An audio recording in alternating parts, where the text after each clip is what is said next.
con los alegatos del abogado señor Caucoto, don Guillermo Caucoto. Está por Zoom. Lo escuchamos, señor Caucoto. Buenos días.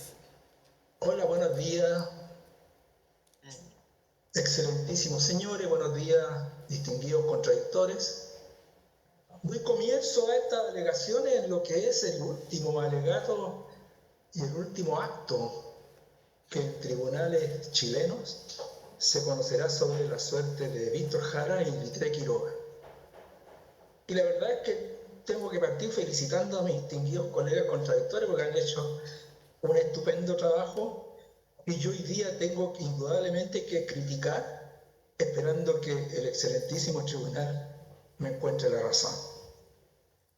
Quiero partir, excelentísimo tribunal, analizando muy someramente, porque hay 3 o 4 recursos que adolecen del mismo defecto. El primero, el defecto de los recursos de casación en la forma planteado por la defensa de don Raúl Jofré, el recurso de casación en la forma planteado también por don Rolando Melo y otro recurso de casación en la forma, pero me voy a referir a estos dos fundamentalmente en este minuto. ¿Cuál es el error que yo encuentro? Y que ojalá que su señoría excelentísima lo compartan, del recurso de casación en la forma de don Raúl Jofré, que yo entiendo que debe ser rechazado, porque invocando la causal del 541 número 9 en relación al numeral cuarto del artículo 500 del Código de Procedimiento Penal, hace un conjunto de reclamaciones que no se corresponden en esta instancia y en este recurso.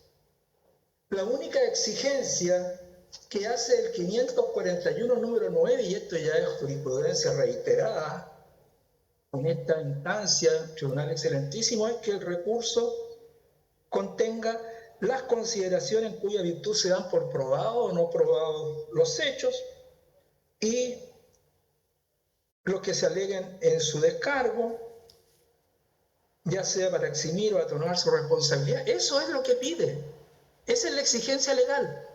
¿Hay consideraciones en estos recursos de casación en la forma? Están las consideraciones. Yo creo que este es un fallo extensísimo, tribunal excelentísimo, precisamente porque el juez de primera instancia y el de segunda hicieron un largo análisis del por qué son responsables estas personas y cuáles son los delitos que se cometieron. Es decir, yo no puedo entrar a ponderar las conclusiones, ¿verdad?, de la forma en cómo se regula la prueba, porque no es eso el motivo de este recurso a casación en la forma, es simplemente si existen las consideraciones. Entonces, yo diría que en el caso de la casación en la forma del señor Raúl Jofré, pretende él, por esta vía, acreditar que su patrocinado no estaba en el Estadio Chile, pero eso es un tema que hay que discutirlo con un recurso sustancial, de fondo, porque los hechos están extremadamente claros e inalterables. A esta altura ya no se puede alterar los hechos. Por eso es que la labor de los abogados es tan difícil al tratar de anular una sentencia, porque tienen que partir con la carga de que ya los hechos están acreditados de una forma en la sentencia. Y si yo quiero alterar el día en que el señor Jofré estuvo o no estuvo en el Estadio Chile, tengo que ir precisamente a mover los hechos acreditados para obtener una conclusión distinta al razonamiento que hizo el juez precisamente al dictar su conclusión. Lo mismo ocurre con el recurso de amparo, del recurso de casación en la forma, igualmente con las mismas citas, ¿verdad?, de don Rolando Melo. Le agrega simplemente la 541 número 9 en relación al artículo 4 y 5 del artículo 500 del Código de Procedimiento Penal. ¿Qué pretende pretende el recurrente a través de este recurso? Pretende, Tribunal Excelentísimo, que se entre a revisar igualmente las conclusiones a las cuales arribó el sentenciador al señalar sus considerando 50, 51, 53, 54 y 55. O sea, allí está fijado el hecho en el fallo de segunda instancia de que don Rolando Melo está imputado y condenado como encubridor. Lo único que cambió de primera a segundo grado es el cargo de la imputación. Ya no es el 17 número 3, ya no es el favorecimiento personal que creyó ver el ministro sumariante don Miguel Vázquez, sino que la Corte de Apelaciones dice no, esto calza mejor con el 17 número 2. Y si quiero discutir aquello, igualmente necesito un recurso sustancial, no este, no le sirve. No le sirve este camino, la casación en la forma no es para discutir aquello. No es para discutir aquello. Eso, además, todos entendemos que el juez, el sentenciador, puede finalmente en su sentencia modificar la calificación de la participación sin tener que violentar el derecho de la debida defensa, sin el hecho de ser incongruente. Acá hay absolutamente congruencia, porque sobre los mismos hechos el sentenciador dice que quedan mejor captados los hechos en la figura del 17 número 12, es decir, favorecimiento real. Cuando se intenta ocultar el cuerpo del delito, los instrumentos y los efectos. Pero es estéril, absolutamente estéril, atendida ya la reiterada, firme e inconmovible jurisprudencia que ha fijado este máximo tribunal al respecto. Hay que ver, dice el máximo tribunal, hay que hacer una mirada objetiva, porque es una causal objetiva. ¿Están las consideraciones? Revisemos el fallo. ¿Están las consideraciones? Sí. En el caso del señor Jofré, ¿están las consideraciones? En el caso del señor Melo, ¿están las consideraciones? Y en todos los otros recursos de casación en la forma que se han planteado, adolecen del mismo error. Por lo tanto, tienen que ser absolutamente rechazados. No hay manera, ¿verdad?, a través de esta vía de remover los hechos y remover las conclusiones o remover los consignas. Vayamos por orden. Recurso de casación del señor Ernesto Bethke-Bull. ¿Qué defecto tiene este recurso, que es un recurso de casación en el fondo? Que está radicado en el artículo 546, número 1 y 7. ¿Cuáles son los grandes errores de este recurso? Porque son grandes los errores, desgraciadamente, que es extremadamente contradictorio. Y lo digo en muy pocas palabras. Si la defensa del señor Bethke dice que él no estuvo en el Estadio Chile y por lo tanto es inocente, no puede alegar atenuante y no puede alegar eximente, es contradictorio. O es lo uno o es lo otro. Y aquí se reclama, ¿verdad?, la absolución, que no procede a través del 546 número 1, pero al mismo tiempo se está reclamando atenuante y se están reclamando eximente. No calza, es decir, en vuestra señoría excelentísima, yo creo que ya se han cansado de reiterar que estamos en presencia de un recurso extraordinario, un recurso de derecho estricto, donde hay que ser muy certero en la invocación de las causales. No podemos pedir una cosa y por el otro lado pedir otra cosa, no. Si yo voy por la inocencia, voy por la inocencia, no para pedir atenuante ni para pedir excepción. Y ese es el gran error que se incurre en este recurso. Casación, por lo tanto, debe ser rechazado por la indeterminación, por la contradicción, por la incompatibilidad en lo solicitado, por la falta de precisión y certeza en el petitorio. Absolutamente rechazado. Segundo recurso, de fondo ahora, de parte del señor Raúl Jofré. Ahora, debo decir algo en aras de la congruencia. Decíamos que el recurso de casación en la forma de don Raúl Jofré debe ser rechazado porque están las consideraciones. Pero ¿cuál es el fondo de ese recurso de casación en la forma? Decir que Raúl Jofré no estaba en el Estadio Chile y por lo tanto dice, si estuvo hasta el 14. ¿Por qué? Porque se pretende liberar del 15, que es el día del homicidio. Entonces dice, cárguenme a mí primero los secuestros, pero no me carguen el homicidio. O sea, es una visión utilitaria que no se corresponde con la realidad del expediente, con la prueba producida. Pero vayamos al recurso de casación en el fondo. ¿Qué es lo que reclama este recurso en concreto?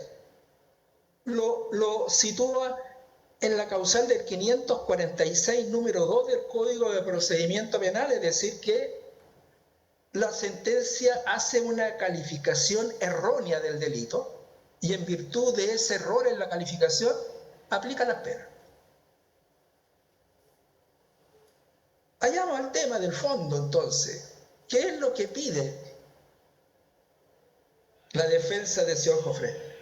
Para él, dice los delitos, aquí el único delito que se cometió es un delito de secuestro calificado por el grave daño. No hay más que eso, secuestro calificado por el grave daño. Y eso incluiría el homicidio calificado, lo que es absolutamente imposible de aceptar. Imposible de aceptar. Son dos delitos de una tamaña entidad que no puede ser subsumido uno por el otro. Son dos delitos de distinta especie. Son tan graves el uno como el otro. El homicidio calificado no puede absorber al secuestro calificado por grave daño. Lo mismo viceversa. Es una primera consideración. ¿Qué más, tribunal? Excelentísimo. Si vamos a discutir la tipificación del delito, no me basta a mí con solo decir, mire, hay una calificación errada, tengo que tener el fundamento, el sustento, de dónde saco yo que la calificación es errada. Y ahí de nuevo tenemos que volver a este resumidero que yo ya a esta altura lo considero como la causal, el corazón de todas las causales de casación en el fondo, que es el 546 número 7. No hay vuelta. Ya el juez en primera y segunda instancia dijeron aquí hay secuestros calificados por grave daño y hay homicidios calificados. Eso está inalterado, no se puede mover.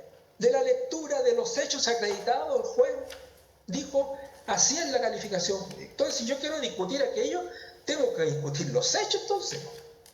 Discuto los hechos.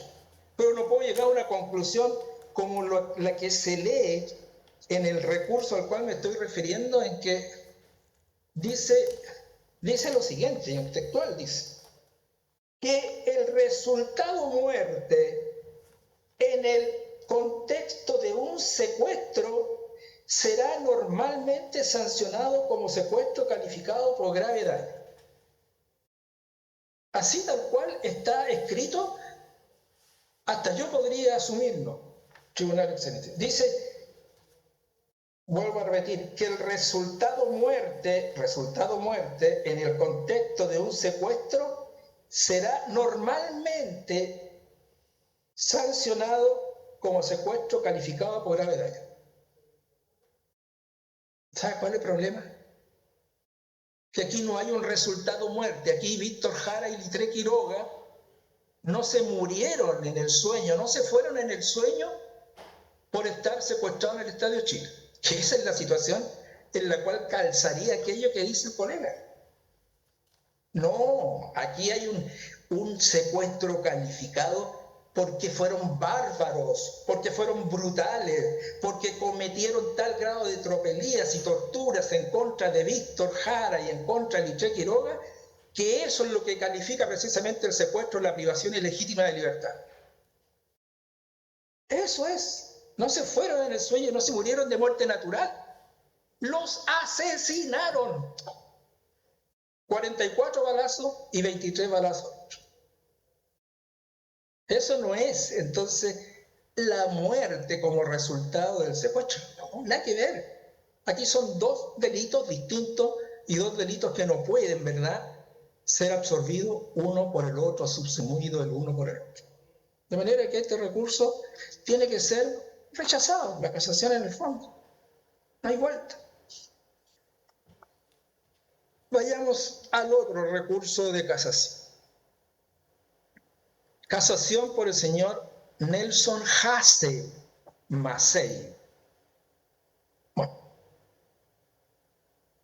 causales, aquí el orden no altera el producto, porque aquí no me dicen 546 número 1 y 546 número 7, no me lo dicen así, me dicen 546 número 7 y 546 número 1, como si eso fuera a variar el resultado o la mirada que uno tiene en el recurso.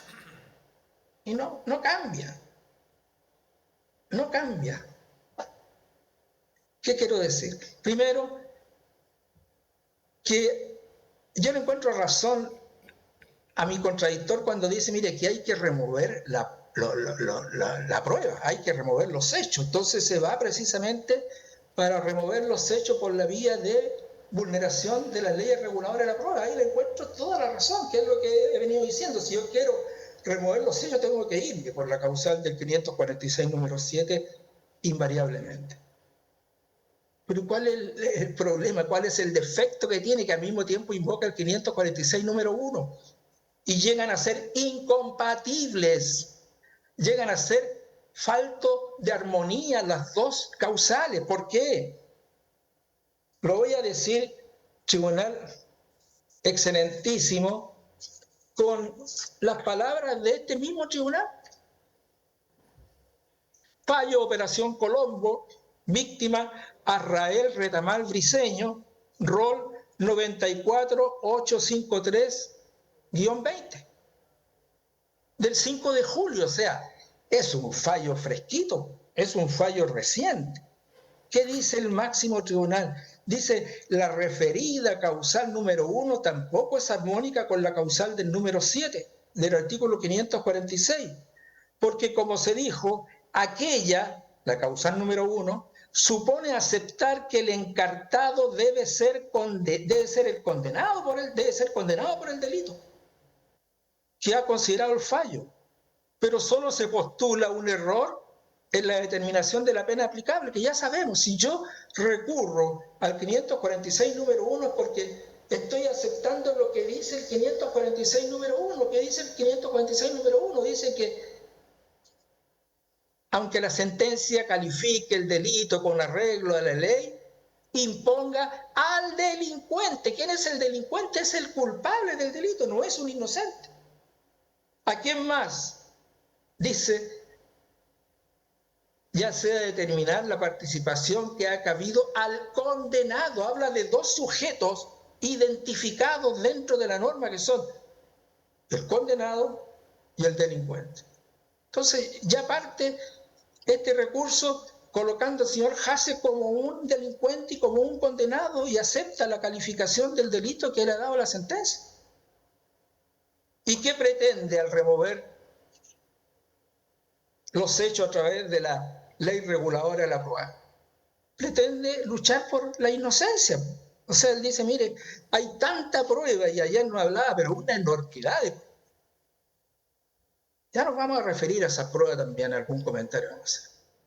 Una enormidad de pruebas, que eso cambia todo. Bueno, pero ya lo tiene como culpable, ya lo tiene como condenado. Entonces, una persona es, en un juicio, tiene una sola condición, una persona. O es culpable o es inocente. No puede ser al mismo tiempo inocente y culpable. No hay vuelta.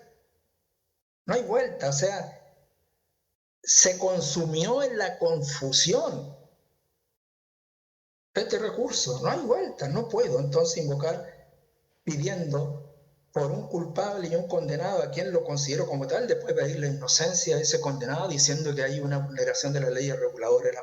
No es aceptable. Recurso impreciso, inapropiado, recurso extraordinario, recurso estricto de derecho, no hay vuelta. Se murió ese recurso. Otro recurso, Tribunal Excelentísimo, Juan Jara Quintana. Bueno, es el mismo colega, es la misma causal, son las mismas peticiones y el resultado es el mismo. O sea, cita 546 número 1, 546 número 7, no hay vuelta. Vale todo lo ya dicho para el caso del señor Nelson Hasse. Tiene que ser rechazado este recurso por falta de precisión, de certeza, por la confusión que encierra y por lo incompatible que son las dos causales invocadas conjuntamente. Vamos al recurso del señor Hernán Chacón.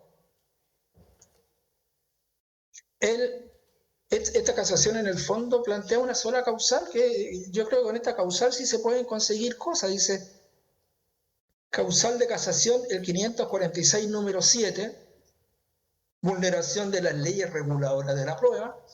Perfecto. Y dice cuáles son las normas violadas.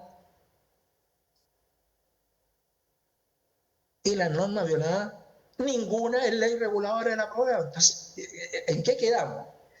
Si yo voy a señalar que se infringen las normas reguladoras de la prueba y no cito ninguna ley reguladora de la prueba, y solo cito una que podría llegar a ser, que es 488 del Código de Procedimiento Penal, pero no digo en cuál numeral y de qué manera se vulnera aquella parte que el excelentísimo tribunal ha señalado que es ley reguladora de la prueba, caemos en la imprecisión. Pues volvemos a decir la frase sacramental: recurso extraordinario de derecho estricto, que no admite estas impropiedades. No admite que diga, mire, se violó como ley reguladora de la prueba el 488 del Código de Procedimiento Penal. No, no. Esta Corte no lo acepta. No lo acepta. Tiene que decir cuál de los 5 numerales del artículo 488 constituye ley reguladora de la prueba, y lo más difícil, tiene que decirnos y explicarnos con absoluta claridad el cómo ha sido vulnerado alguno de estos numerales, el 1 o 2 del 488. Aquí no hay nada. No hay nada. Hay que rechazar el recurso. Y vamos a entrar al recurso de casación en el fondo del señor Rolando Melo Silva. Yo decía, han sido muy buenos los alegatos. Yo la verdad es que los valoro así, han sido muy buenos, pero no podemos estar más equivocados unos y otros. Ahora, a mí me interesa esto, Tribunal Excelentísimo, de la calidad de los litigantes contradictorios. ¿Saben por qué? Porque eso valida absolutamente que estos militares están siendo juzgados por un tribunal de derecho con todas las garantías procesales que se merecen, con los mejores abogados. Me parece estupendo, con buenos alegatos me parece estupendo, pero están errados simplemente. No hay cuenta que darle. Bueno, vayamos a esta casación en el fondo. ¿Qué es lo que se pretende demostrar a través de la casación fondo del señor Rolando Melo Silva? Dice, la casación en el fondo se basa en la causal del 546 número 3, es decir, se califica como delito un hecho que la ley no considera como tal en relación al 17 número 2. O sea, está diciendo, don Rolando Melo no ha cometido ni un delito. Y no puede existir un delito que se le impute a él, porque él no es, en este caso, no tiene la participación de injunio. Eso es el fondo de lo que se plantea aquí.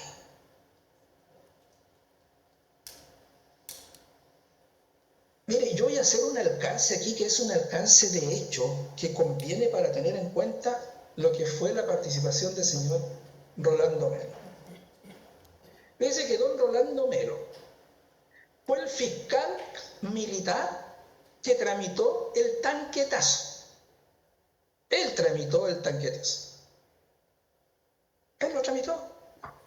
O sea, hay un juez militar, pero el juez militar que afirma, no más aprueba, pero el que tramita es él. Es él el que dicta la resolución, él la firma, es él el que pide la diligencia. ¿Es él el que ordenó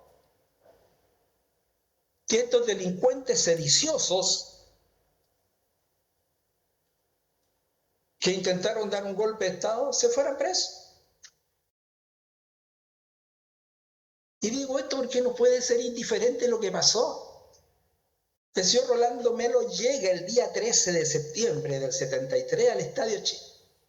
Hace su entrada y lo primero que dice, mire, lo primero que veo es un montón de gente en el suelo. Vi varios detenidos tirados en el suelo.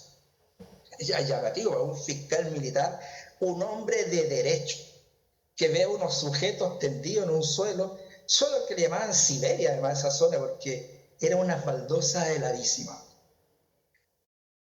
Pero lo extraordinario viene a continuación. Yo no puedo, en este caso, colocarme en la situación del señor Melo, pero el señor Melo llega a un lugar donde estaban actuando y eran figuras principales y estelares al interior del Estadio Chile, el señor Dinter, Edwin Dinter, el señor Joffre, también figura estelar en el Estadio Chile, famoso por el maltrato que le dieron a todos los detenidos al interior del estadio.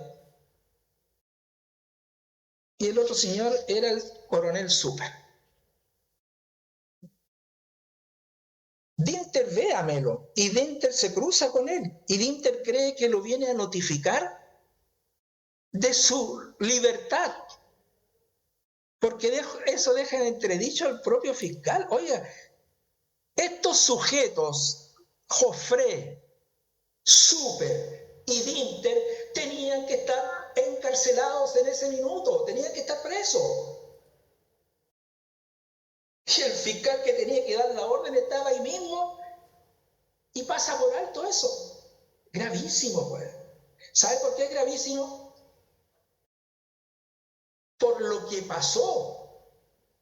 Porque estos señores, después, el día 16, o sea, después que mataron a Litre Quiroga, después que mataron a Víctor Jara, el señor Super, el señor Dinter y el señor Joffre recién fueron dejados en libertad. ¿Cómo se deja en libertad en los expedientes, por favor, sean militares o civiles? Con una resolución firmada por el fiscal. Recién el 16 el señor Melo firmó la libertad en circunstancias que estos sujetos ya habían cometido todas las tropelías había y por haber al interior del Estado de Chile. O sea, el señor Melo, si lo hubiese tenido preso a estos tipos, capaz que no hubieran muerto a Litre Quiroga y a Víctor Jara. Eso es así, la historia es así. Nadie la puede desmentir. Hoy el día 16 viene a darle la libertad en circunstancias que estos sujetos ya habían cometido delitos. Por eso vienen condenados. Ellos cometieron delitos y graves delitos, de esos delitos imperdonables, de esos delitos que no se olvidan. Esos delitos había cometido el señor Joffre y el señor Dinter. No hablo del señor Sube porque él ya quedó fuera de la esfera por razones de salud mental. Entonces, veamos, ¿qué hizo Melo entonces?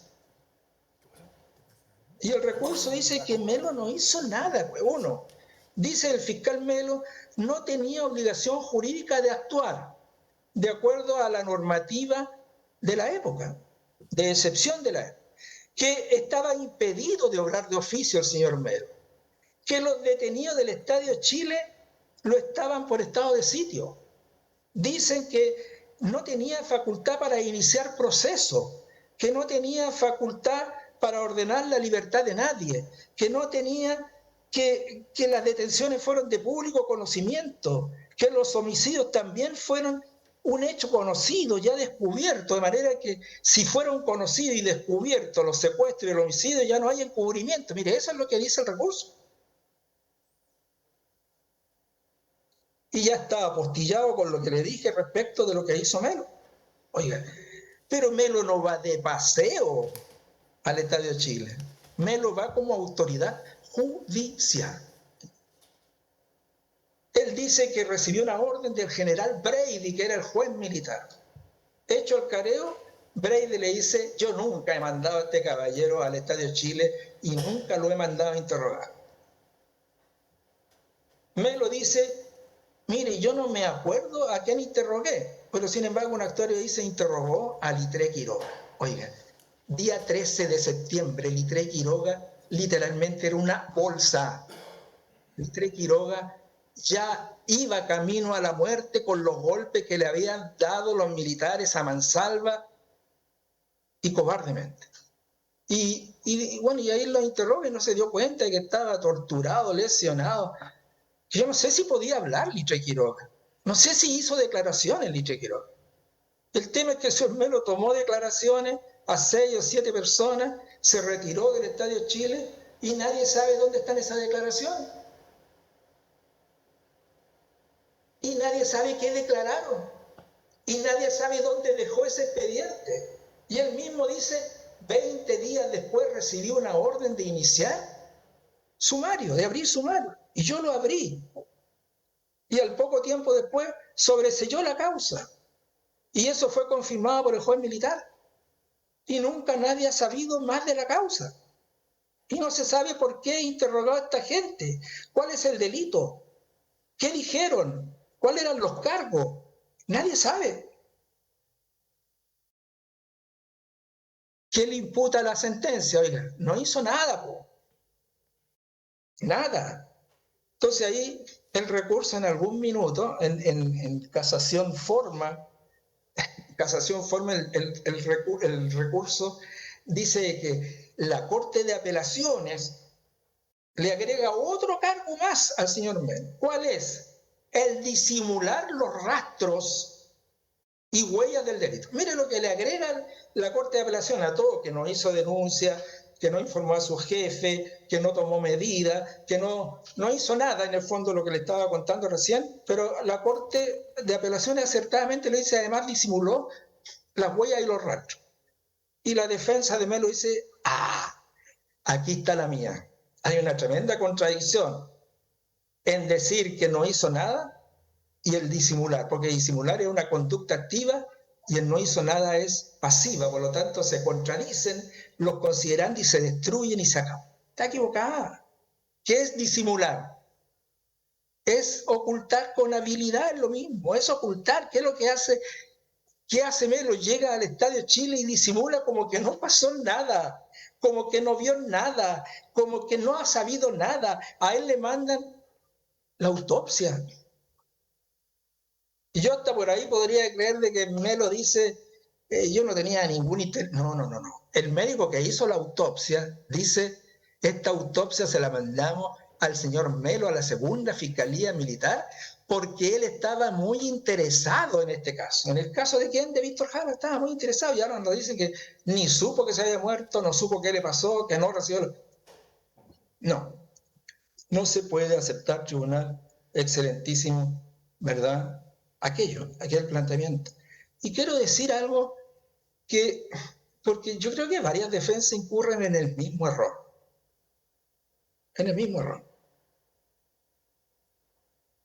De legitimar, de darle un aspecto de suprema legalidad al momento histórico que se veía. No es que no puedo hacer nada porque hay una legislación de excepción. No es que no puedo hacer nada porque no recibí orden de mi superior. No es que no puedo hacer nada porque estoy obligado a no hacerlo. Falso. Oiga, yo creo que ahí estamos muy recontra mal por tribunal excelentísimo, porque gracias a Dios que existe el derecho internacional. Gracias a Dios que existe el derecho internacional. ¿O estos militares no sabían que Chile había suscrito la Convención de Ginebra? ¿Que no se puede maltratar a los prisioneros? ¿No tenían idea? ¿O estos militares no sabían que existía la Convención sobre imprescriptibilidad de los crímenes de guerra y de lesa humanidad? ¿O estos militares no tenían idea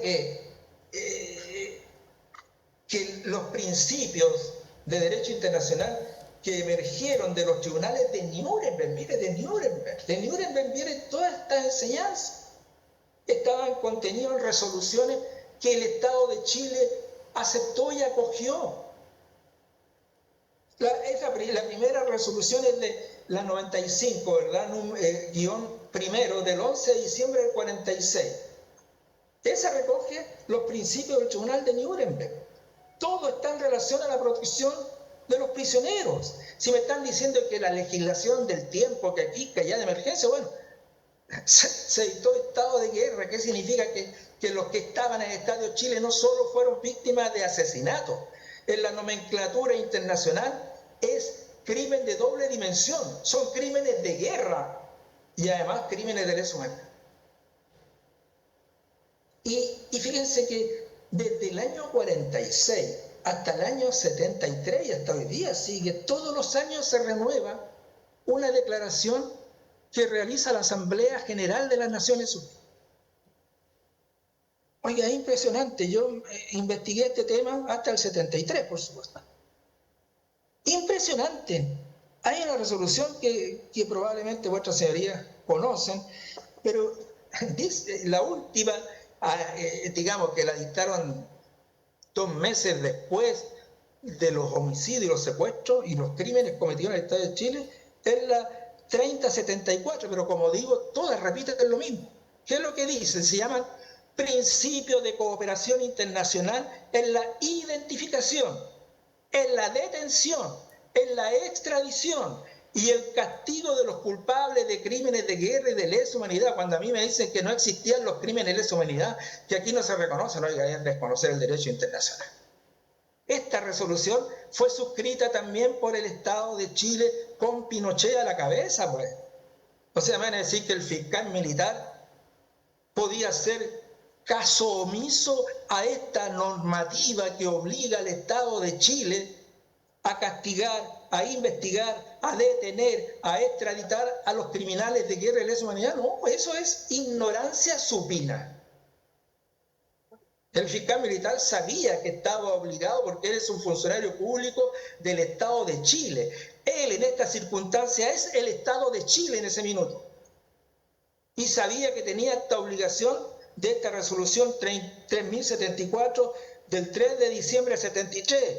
Y la anterior resolución, que esta sí que le empece a la dictadura en esa época, la resolución 3020 del 16 de diciembre del 72, y le empece la resolución 2712 del 15 de diciembre del 70. O sea, están limitados y no pueden hacer cualquier cosa. Si miren lo que estamos, Tribunal Excelentísimo, a 50 años de la comisión del crimen, hoy día estamos juzgando a los autores de estas horrorosas acciones. Y yo me felicito por la justicia chilena. Yo creo que no hay otro país en el mundo que esté haciendo lo que estamos haciendo acá. No hay otro país. Y esto va a ser noticia mundial, sin lugar a dudas. Ya es noticia mundial. Hay muchos ojos puestos sobre este caso a nivel internacional. Entonces, por favor, que el fiscal militar diga que no podía hacer nada, que no tenía la obligación, que no podía hacer esto, cuando vio entrevistó un sujeto torturado, cuando llegó y vio un sujeto en el piso, cuando vio una enormidad. Ayer alguien hablaba, un colega decía, habían 600, son los según la estadística parece oficiales. Claro, 600 podrán decir los militares, pero ¿cuántos muertos fueron los de la matanza de la Escuela Santa María de Iquique? Todavía los militares hablan como de 200 o 300, no, fueron, si uno sigue la cantata dirá son 3.600. En el Estadio Chile solo esos 600 eran las personas que fueron detenidas en la Universidad Técnica, esos fueron 600. No es que había miles de personas, entonces todos estos sujetos estaban siendo mirados por todos estos testigos, y esta causa se construye así. Se construye con el testimonio de los propios presos. Ellos son los que la construyen. Pues si le vamos a preguntar, mire, porque esto es como vergonzoso. Esto es vergonzoso. Si le vamos a preguntar, tribunal, cómo se hizo, al ejército de Chile se le preguntó en su momento en la causa, ¿quién está al mando del Estadio de Chile? ¿Cuál es la estructura del mando del Estadio de Chile? ¿Sabe lo que contestaron los militares? El Estado Mayor del Ejército de Chile. o sea, un ente oficial importante, dice, no había mando fijo, todo era rotativo. ¿Qué se creen, por favor? ¿Qué se creen?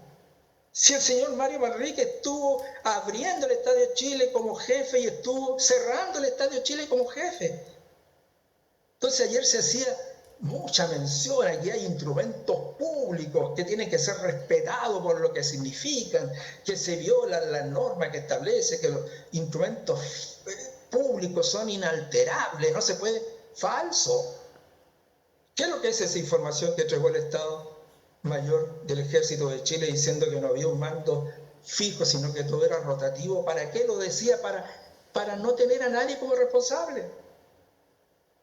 Pero logramos saber quién estaba en el mando precisamente por lo que dijeron la gente que estuvo presa ahí y también por algunos conscriptos. Tuvimos que desentrañar nosotros ese hecho, no porque el ejército lo haya dado. Y en esto, oiga, de los instrumentos públicos, pero yo le voy a mencionar dos ejemplos simplemente. El ejército de Chile todavía no sabe dónde estaba el señor Beck el 11 de septiembre del 73. No tiene registro el ejército de Chile.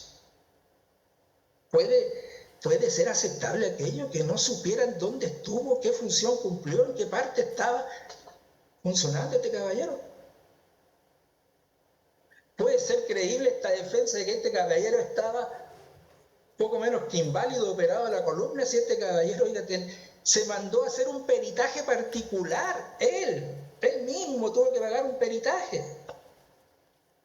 Y el médico Hernán Lechuga dijo, no, si este caballero estaba absolutamente apto el 11 de septiembre.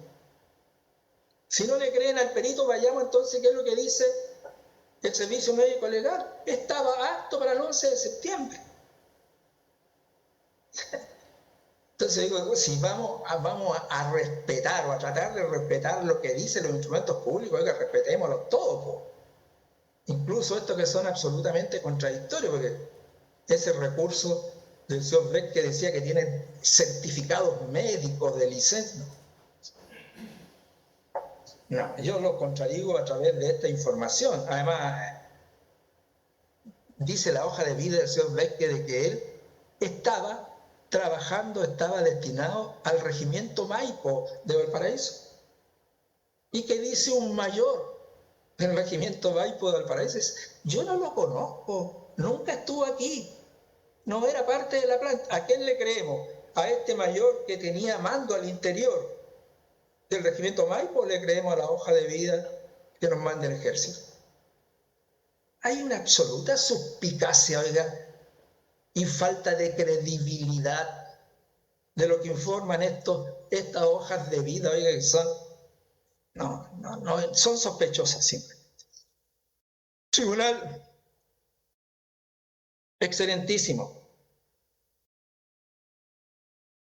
Ayer se dijo varias veces, dice, ¿y quién mató a Víctor Jara y quién mató a Litre Quiroga? No hay autores, algunos dicen eso, no hay autores, no, si los autores son todos los que están condenados como autores. Todos ellos son autores porque pocas veces, Tribunal Excelentísimo, se puede decir de un caso que a estas víctimas las fueron matando a pausa. Las fueron matando a pausa, Tribunal Excelentísimo. Día a día lo fueron matando. Al final los balazos son simplemente un adorno porque iban camino a la muerte. ¿Qué duda cabe? Miren lo que dice un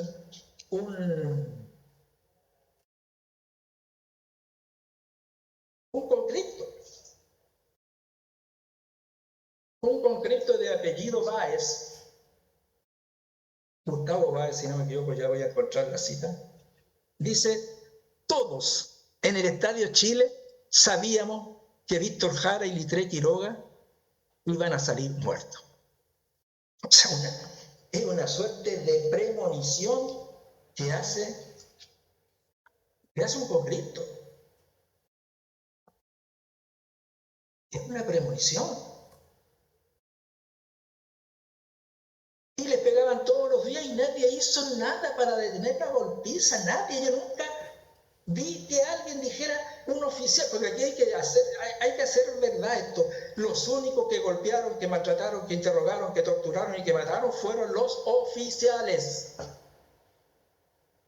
Las armas, el calibre de las balas con que matan a Litre Quiroga y a Víctor Jara son solo armas utilizadas por los oficiales. Ahí no hay que perderse. Hay una conjunción de voluntades, un concierto ya preconcebido al interior de ese regimiento. Yo me imagino además, que debe haber existido una orden de la más alta superioridad militar.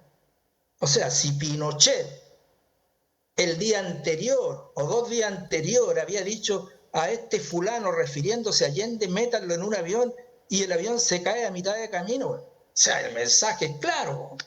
O si uno escucha a Lee diciendo hay que erradicar el marxismo de una vez y déjense de payasada, de estar cuidando a las mujeres porque voy a bombardear y se acabó. El mensaje es claro. Y yo hago una siguiente pregunta, ¿y quién mandó? Por favor,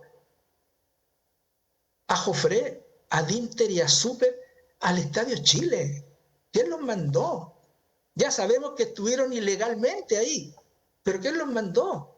Porque fue criminal ese acto, porque era gente que estaba presa, y presa por el acto sedicioso de intentar derrocar al presidente Allende. Y cuando salen sedientos de venganza. Y por eso llega Dinter con un linchaco. Oiga. Pobre detenido, pobres presos. A lo mejor no lo sabe las defensas. A Litre Quiroga, yo nunca escuché que alguien dijera que hablaron con él de pie. Nunca escuché que Litre Quiroga estuviera de pie. Litre Quiroga estuvo eternamente en esas 4 días o 4 noches que estuvo en el Estadio de Chile, estuvo siempre tirado en el suelo. Siempre tirado en el suelo. Y maltratado a cada rato. Yo me imagino cómo es la vida de alguien en esa circunstancia. Estaba orinado en el suelo. Yo creo que estaba inconsciente de tantos golpes. Fíjense que hasta Víctor Jara, que es un artista, que es un tipo que tiene una sensibilidad especial, hizo o trató de denunciar una suerte de poema respecto de esto. Dice, lo que veo nunca lo vi. Lo que he sentido y lo que siento hará brotar el momento. Un golpeado como jamás creí que se podría golpear a un ser humano. ¿A quién se estaba refiriendo? A Litre Quiroga. 6 de los nuestros se perdieron en el espacio de las estrellas. Mira, hasta donde llega la sensibilidad de un artista, oiga, llega hasta esos lugares más oscuros, más siniestros, más fétidos que puedan existir. Igual brota esta lección de humanidad de Víctor, refiriéndose a su compañero que, oiga, yo nunca supe que estuviera de pie. Y era una masa grande. Litre Quiroga, un hombre bonachón, un hombre de 33 años, padre de 3 hijos, director de prisiones, es un mártir. Litre Quiroga. Fíjense que él estaba con licencia médica el 11 de septiembre. Estaba en su casa enfermo. Pero cuando aparece el listado de la gente que tiene que presentarse a través de estos tenebrosos bandos militares, oiga, él se va de corbata, de terno, a su oficina a cumplir su tarea como director de prisión y de ahí llama a carabineros para que lo vinieran a buscar. ¿Quién hace eso, por favor? ¿Quién hace eso? Y sus últimas palabras a su mujer fueron, cuida a nuestros hijos. Esas fueron las palabras. ¿Y Víctor? ¿Dónde estaba Víctor? ¿Estaba combatiendo en alguna parte? No, Víctor estaba en su lugar de trabajo, en la Universidad Técnica. Iba a haber una actividad el día 11 de septiembre donde el presidente Allende iba a anunciar el llamado plebiscito. Él detenido junto con 600 personas, de ahí vienen las 600 personas. Y llama a su mujer también, diciéndole que está bien. que no se preocupe, que espera salir bien de esta. Y cariño a sus hijas, son dos niñas, Manuela y Amanda. No se merecían esto.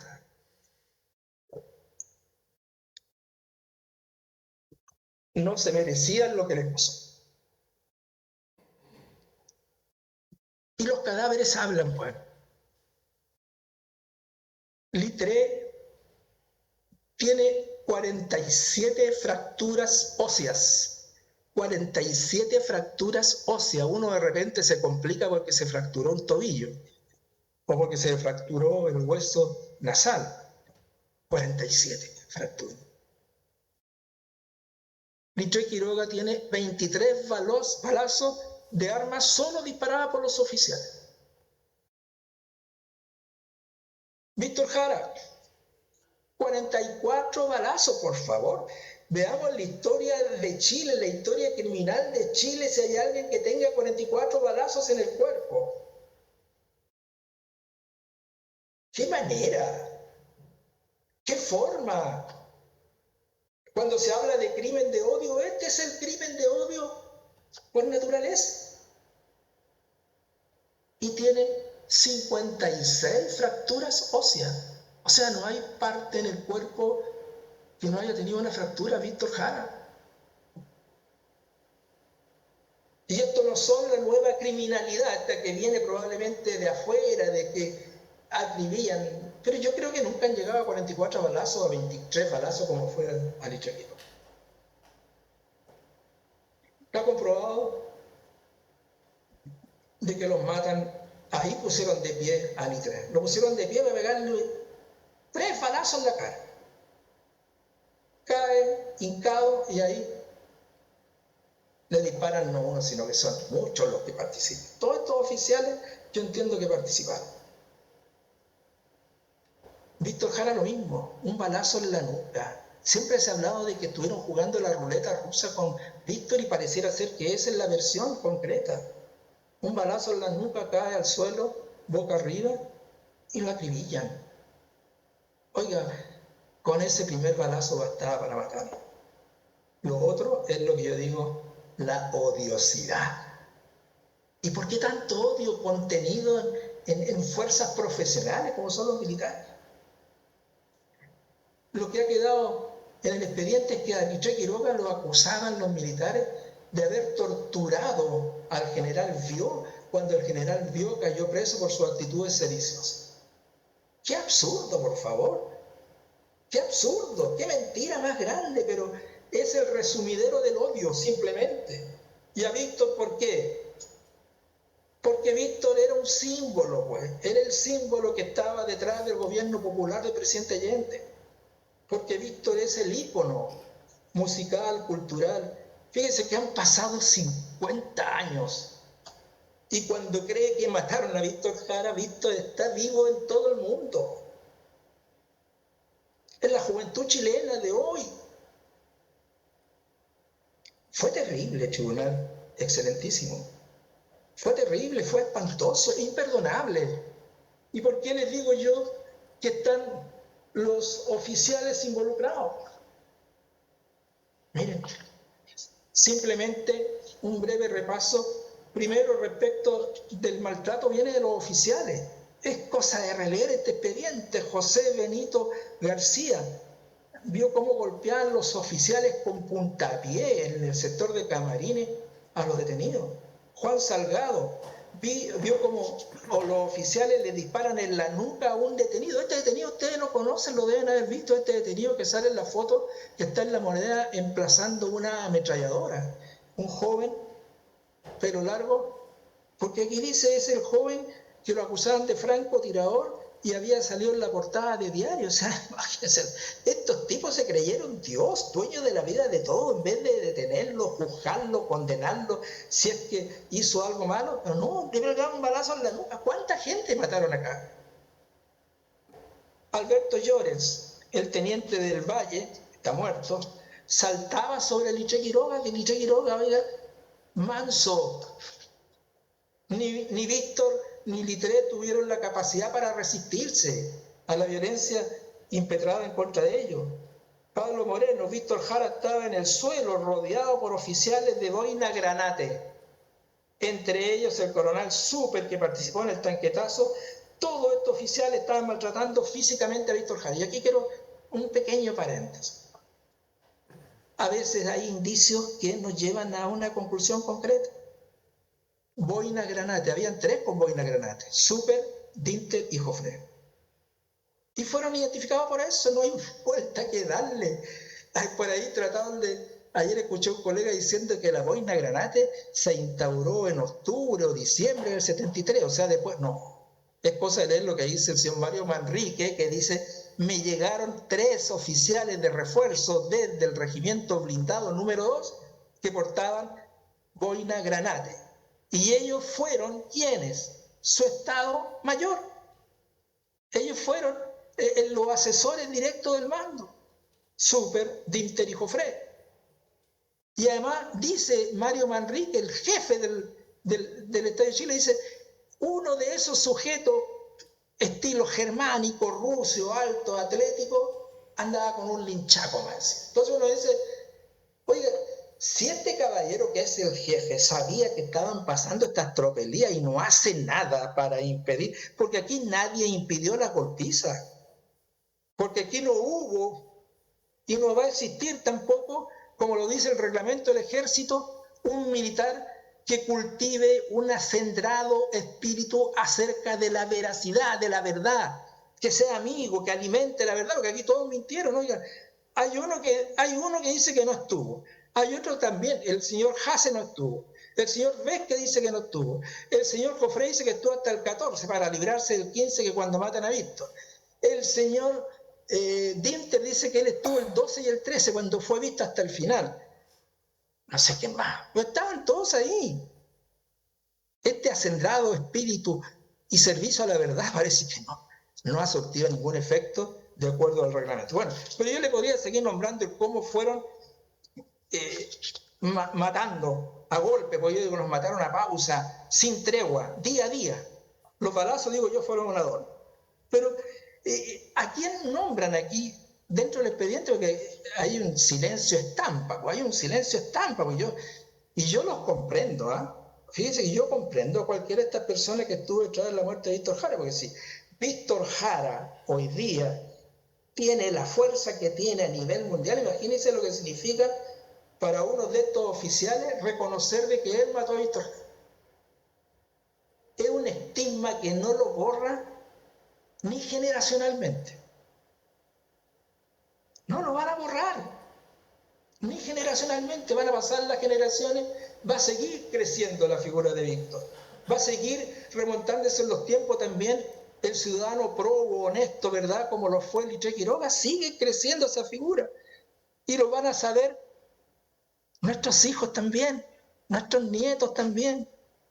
Y se va a seguir reproduciendo aquello, y ese estigma nadie lo quiere soportar, porque es insoportable ser el asesino de Víctor Jara. Por eso se han mantenido en silencio, un silencio absoluto hasta el día de hoy. Oficiales vinculados con la muerte: Rosendo Silva, foja 6333. En el regimiento Win, ¿verdad?, habían 2 oficiales, uno de Tejas Verde y otro del regimiento Win, ¿verdad?, que estaban vinculados a la muerte de Víctor Jara, uno de los cuales tenía un apellido alemán, Becker o Beck. Hay un Beck aquí, ¿verdad?, dentro de los condenados. José Navarrete Barra. Él cuenta un diálogo que es interesante porque así se iluminan estas causas. ¿Qué dice José Navarrete Barra, foja 7530?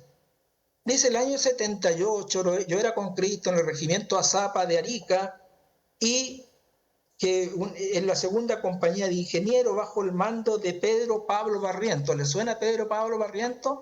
Pedro Pablo Barrientos es el sujeto a quien Estados Unidos debiera expulsar por indeseable, porque intentó engañar a la autoridad migratoria norteamericana, falseando información, y le ha sido privada la nacionalidad norteamericana.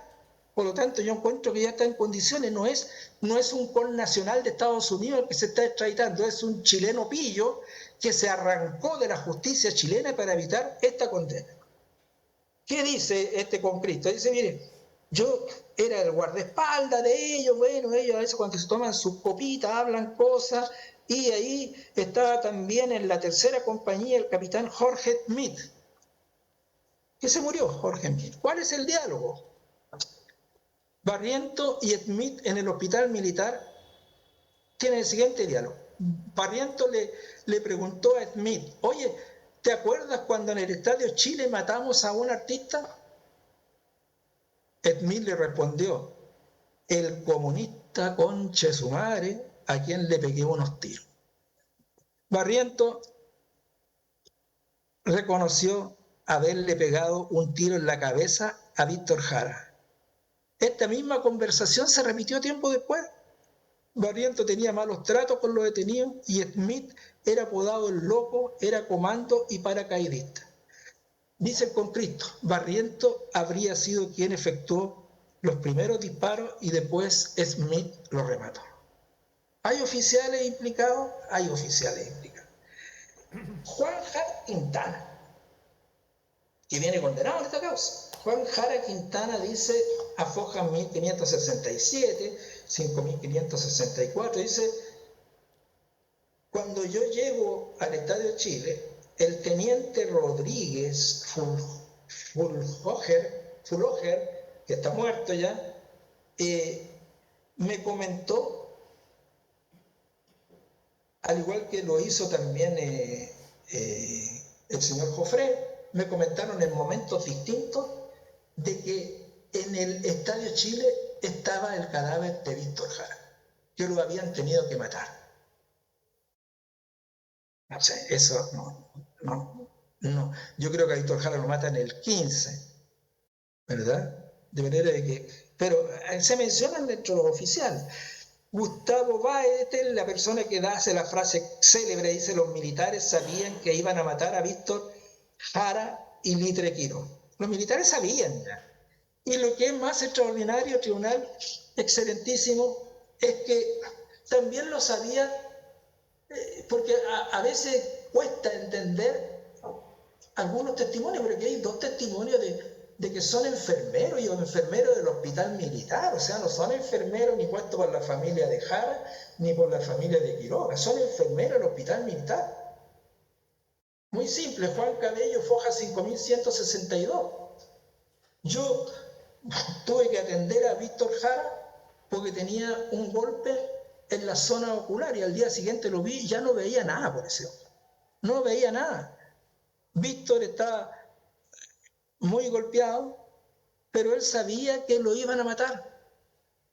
Estaba entero y estaba sereno. Miren, lo dice un enfermero del hospital militar. Víctor también sabía, como sabía todo el mundo, que iban a salir muertos. Entonces, cuando me preguntan quién lo mató, los oficiales lo mataron.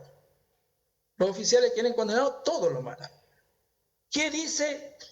Bueno, habla de Litre Quiroga, corpulento, alto, boca abajo, junto a 3 o 4 personas más. Supe que era Litre Quiroga. ¿Se dan cuenta? Todos hablan de que Litre Quiroga estaba en el suelo. Jorge Osorio, un practicante también del hospital militar, él agrega algo más. Dice,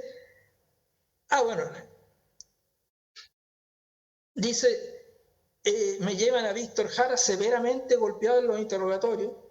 Al llegar Víctor Jara muy sucio y golpeado, se quejaba de dolor en las costillas y abdomen, pero como si tiene 56 fracturas óseas, 56. Lo más relevante, dice él, porque de esto ya se ha construido una leyenda, dice, fueron sus manos extremadamente inflamadas, producto de golpes, dándole la impresión de que tenía fractura en sus dedos, porque no podía doblarlo. Que le golpearon las manos a Víctor Jara, eso ya dejó de ser leyenda, eso es cierto. Después viene las declaraciones de, oiga, esto es llamativo, porque también da la impresión de que uno pudiera estar inventando. El mismo Juan Jara Quintana expresa, dice, Foja 1567, vi a Litre Quiroga tendido en el suelo. amarrado de pies y manos, vestía terno, muy maltratado. Incluso le habían sacado las uñas. Incluso le habían sacado las uñas.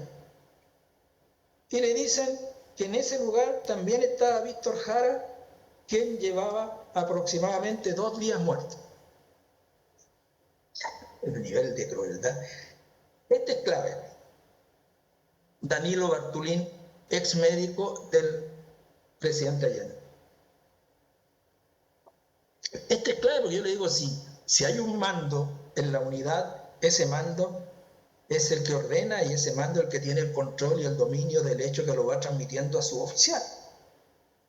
Dice Danilo Bartolín, el día en que se producía el traslado al Estadio Nacional, que es el día 15 de septiembre, Manríquez, el jefe del Estadio Chile, Mario Manríquez Bravo, saca de la fila a Víctor y Litré, separándolos del grupo y mandándolos a los camarines. ¿Por qué digo que es clave? Porque ahí estaba el pasaporte a la salvación de Víctor y Litré. Llegar a esa fila, mantenerse en esa fila, me imagino cómo se han mantenido Litré y Quiroga si no podía estar de pie.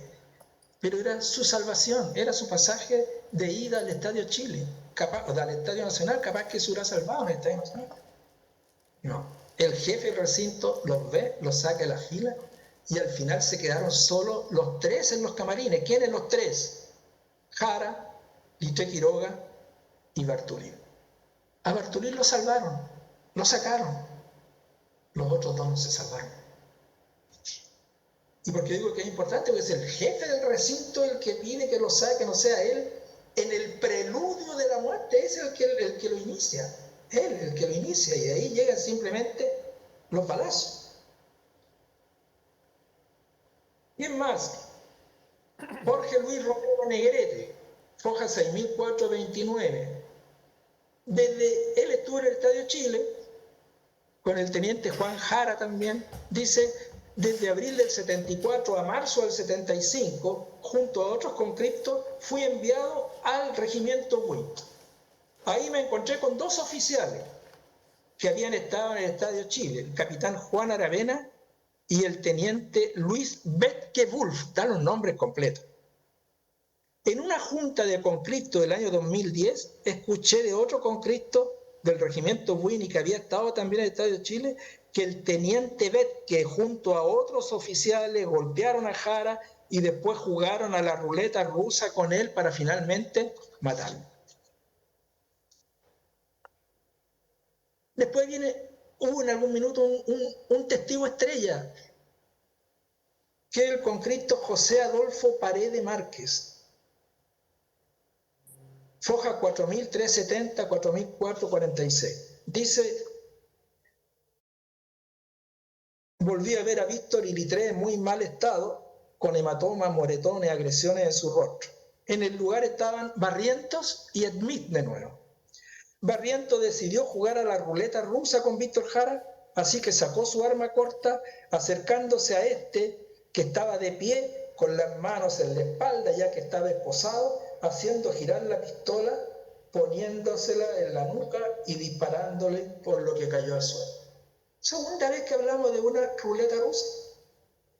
Y el balazo en la nuca, eso, o sea, lo está diciendo este conscripto a foja 4370. 2 testimonios más, y ahí con esto termino. Uno nomás, del señor Víctor Pontigo, foja 1575.